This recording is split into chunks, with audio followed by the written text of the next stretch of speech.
And there was an awful lot on the Sabin. Is Sabin house? Sabin. We say Sabin. Sabin. Mm-hmm. What's the story behind that one? That house was outside the historic district, and we were not able to protect it. And instead, we disassembled it, documented it very carefully, and sold the parts to Tom DeBoard, who then reproduced the front two-story section of the house at 215 Washington, across the street here from our back porch, from our backyard. Huh. Is that the house that you're referring to? That's a story in itself. Yeah. That's a whole story in itself. In fact, our son Paul has actually written a book about that house.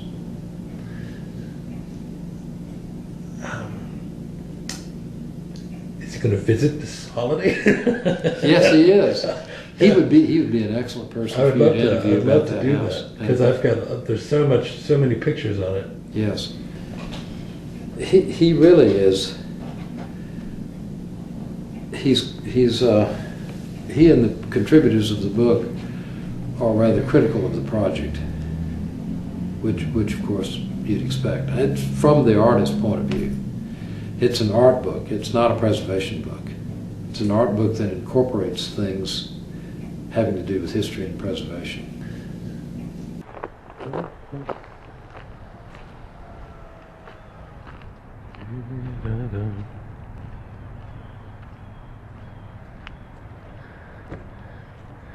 Good morning.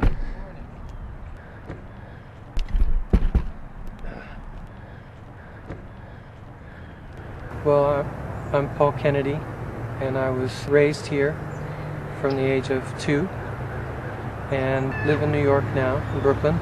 And we're in the American parking lot. And this actually, the part that we're standing on was the site of the Bowman House, which was also mostly demolished, although the core of it was moved to another site in town. And the Duncan House, where the Heritage Alliance headquarters is right below us, and the Visitor Center. And up there, sort of behind the pecan tree there, was called the Wells Smith House. The builder was Rufus Wells, and the last resident was Jack Smith. So it's sort of a tradition to name the house for the first and the current or last owner. But when Tom DeBoard rebuilt it, he called it the Sabin House, because this here was Sabin Drive, and actually it still is the part that goes there. In the book we actually put a double-page spread of a map, a topographical map, a survey that shows the land as it was with the hotel plan superimposed on top of it. So you can actually see both the old and the new together and begin to understand their relationship. And that was actually the first thing that I saw of the house. I knew where it was growing up, but I'd never been to the front. I'd never been inside and didn't know the people. So in 2004, Blue Sky buys the land and begins to, well, they want to demolish it, and the Heritage Alliance and the town and some other people, including my father, were trying to see if the house could be picked up and moved, and they decided that it was too costly and too heavy because the foundations were solid brick. So the next best thing was to salvage, demolish the house, and to save whatever they could.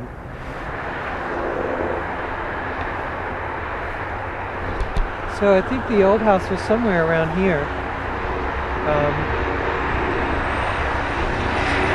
The only way you can really tell is relative to that median and that median and the street on the other side. Get a rough idea from where it faced, which is, here. But the house was sort of in this direction, more or less. And so But it was also about 24 feet higher than where we are now. They would have had a view of the cemetery, and the Baptist church. And one of the things that we discovered in the process of making the book was that Rufus Wells had had 4 children die as babies, and they were buried in the cemetery, and so he could essentially look out and see the spot where his children were buried, which was kind of amazing to think about. And at some point, when I was first photographing it, it occurred to me that not only were we losing the house, we were losing the vantage point and the views from that house, because it was 24 feet higher than this, and then 2 stories as well. Or on the front porch at least, you know, that whole view is gone. The view down the hill. And in the book, William Neighbors, in our conversation, sort of puts it the best way. And I hadn't really thought of this. He says, so the house is like a camera. And I said, yeah, it's a camera. And the views out the house are views out the lenses of that camera. It's kind of a great idea. Yeah, it's gone. Is that, Well, all that is gone, basically. I do have one picture. I have one picture that's out the front of the house when it was being torn down. That's in the book. But there's another picture that was not in the book that's taken out the back view of the house from the second floor. Both of these from the second floor, and that view has the eave of the kitchen attic above the kitchen L, and it more or less lines up with this area here of the highway that we're looking at. So that's one way that I think we can go back and figure out where the house was. About 40 feet from the highway, which, you know, we are, roughly speaking. And actually, if you look at old photographs that were taken from Greens Hill, which is sort of up behind Cherokee Street, looking that way down Cherokee Street, you can see that if they had put the highway over that ridge, then this whole area probably would not have been affected as it was, because it literally cut off it just chopped off the land right behind the house and hollowed it out. I mean, the line of that hill, you can see how much was cut out, basically. So really, building the freeway was the death knell of this house. It just took 50 years to happen, almost 45 years. The house was built by a Presbyterian minister named Rufus Porter Wells, who was from Whately, Massachusetts, and was educated at Union Theological Seminary in New York. And he came to Jonesborough in 1846 as the pastor of the Presbyterian Church. And right when he arrived, the church had just begun to lay the groundwork for the new building, which was dedicated in 1850. While he was the pastor, he dedicated it. And that's the building that still stands. So in 1855, we think in 55, and then finishing in 56, he built the house that was up there. I commissioned an essay from an architectural historian in Nashville, Tennessee, named Robbie Jones. Robbie had been the preservationist at the Hermitage, Andrew Jackson's home in Nashville, for about 8 years or so at that point. This house is sort of was sort of the later period of Greek Revival houses, and so he was a really good person to write and research the history of the house from the builder all the way up to the new version of it. It was his conviction, and he was able to demonstrate in the book, that the house was essentially a pattern book house based on Andrew Jackson Downing's pattern books that circulated in the probably 30s and 40s and 50s. And in the book we have a page from A.J. Downing's book, and you can compare that to the plan of this house in the book. And would you like to mention your book by name? The book is called The End of the Day. It has 31 photographs, and it has a selection of documents that are related to the whole process. And it starts with the house as I found it in December 2004, and basically takes you through the salvage, demolition, and the building of the hotel, the American, and the building of the new version of the house. And it ends with a view of the finished new house. So the images and the documents are the back part of the book, the back 2/3, and the front third are 3 texts. There's an essay by a Berlin-based art critic and curator named Raphael von Uslar. There's an interview with me by a photo editor based in New York named William Neighbors, and there's the essay by Robbie Jones. So those 3 texts also start at the beginning and go to the end. So essentially you have 5 versions of the story throughout the book, 3 of them as texts, 2 as images in some way, or graphic information. The publisher is Darling Publications, based in Cologne, and Darling is a one-man operation by a gentleman named Andy Lim, who's Dutch-Chinese, former concert cellist and book publisher, interested in all kinds of things, in art and photography and multiples and jewelry and rare instruments. He's a very interesting guy and loves to make beautiful books, and I met him through a gallery based in Munich that I'd shown with. How the house ended up in its new location, it was a bit of an illusion that it was actually moved, because the house was actually completely demolished brick by brick.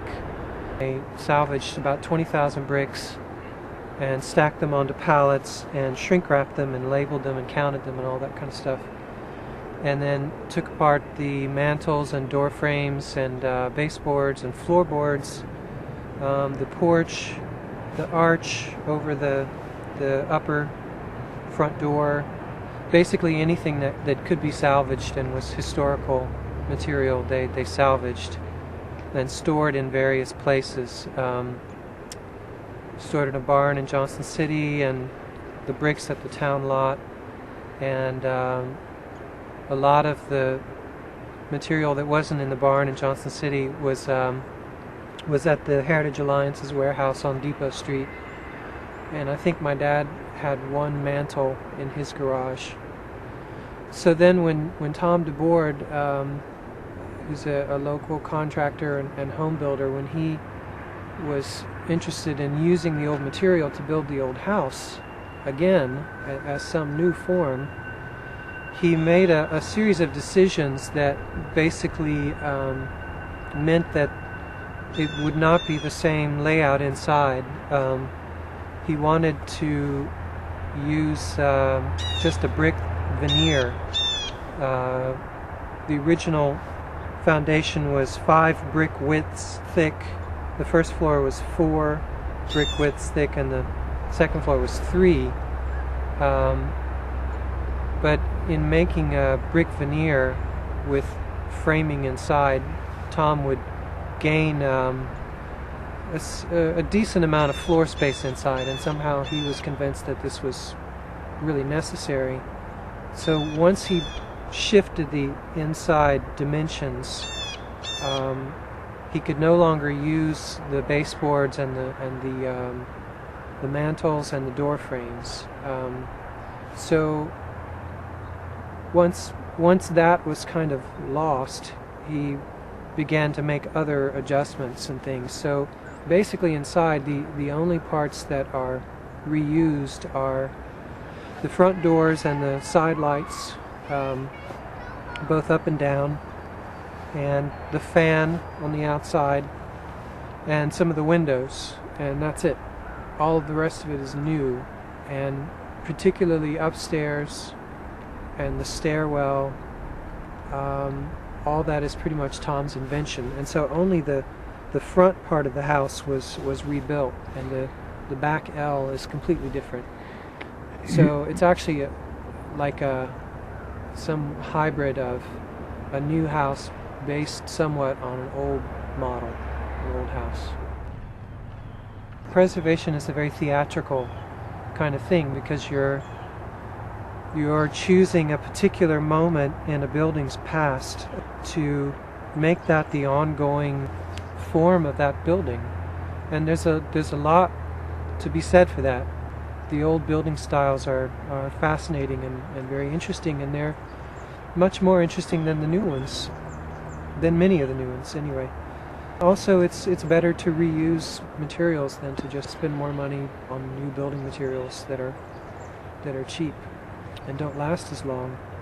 But at the same time, preserving an old town is a theatrical kind of gesture that makes a kind of stage set for people to re-experience something that is kind of like history, you know. So it's a bit of an artificial construct, I think.